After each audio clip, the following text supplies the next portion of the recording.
usually when I give this talk, I have more hands-free and visual aids, but I'll try to do it. I'll try to do it with enough time, with the time that I have.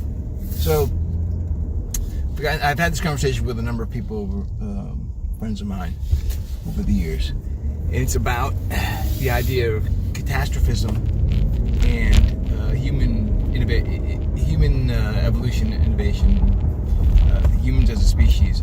Is this the most advanced we've ever gotten, like right now? Which I think is arrogant to say. So, as an example, if the width of my hand is one generation, we went, like 40 years of time, right?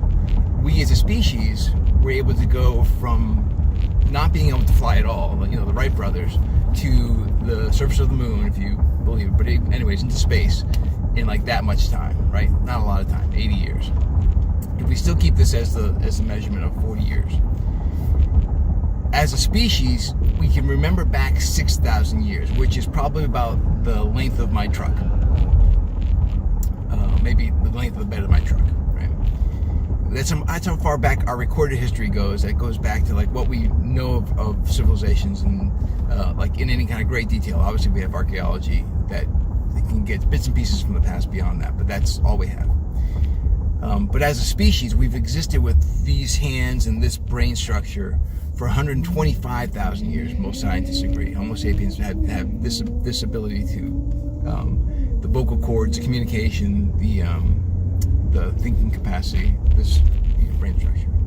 125,000 years is like, let's say, it's about 3 or 4 truck lengths, like full truck lengths. 125,000 years. If this is 40 years, it's a long time. And to say we were able to do this only right here, and not like go 3 trucks forward and do this again way out there, like we could have done it long before and have forgotten due to like, well, it would take some kind of major catastrophe, right? Catastrophe happening to the planet that would allow for us to forget all that information. Like a society like this would have to be decimated, like totally ruined, and then have to rebuild from the ashes. So could that have happened? Well, we know that meteor impacts have happened in the past on the planet, and they wiped out other species. We blame it for the dinosaurs being wiped out.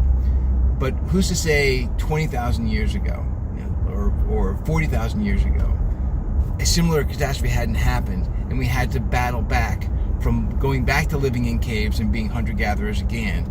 Because think about it, like right now, we're a meteor to hit the planet with any kind of really catastrophic impact that sends ash into the sky and throws us into an ice age. Would those of us who are living in cities survive, or would the tribes that are living, like the hunter-gatherer tribes that still exist today, like in the Amazon or in other remote areas of the world, would they be the ones to survive? I mean, they know already how to survive with very little substance. We are so dependent on each other and on our just-in-time delivery system for food and all that kind of thing that the civilization itself would get wiped out. So you're talking about taking another 20,000 years to rebuild. All this structure would, well, first of all, if the meteor impact didn't kill it, just decay and nature taking it back would take back all of this. This whole idea of catastrophism is not my theory, right? It's a theory that exists among not mainstream archaeology. So I don't put a lot of faith that mainstream anything is willing to take a look at some different alternate theories. That people who get a mainstream science, and I'll talk a little bit about my time with some research in a research lab a little bit later, in a different video.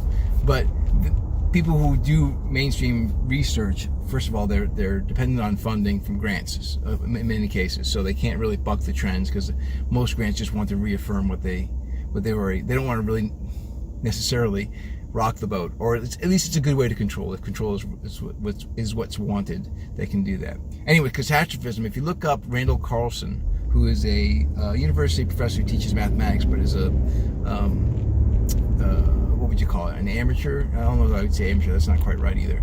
But he has an interest in archaeology that goes beyond just curiosity. He's invested in archaeology, but again, not mainstream archaeology. or climatology, but what could we be missing? And he marries it to his mathematics, what he understands about mathematics. So Randall Carlson, he's been on Joe Rogan a number of times. That's where I've seen him mostly. And then Graham Hancock, who's written a number of books, including Chariots of the Gods. And he also, the two of them together have kind of met up and further refined this theory of catastrophism and could it have happened. And it could be something that we're missing in our history because we're a species with amnesia, is what they say. We can only remember 6,000 years, but have existed for under 25,000. All right, that's the fast version of it. Bumpy road now. Cheers.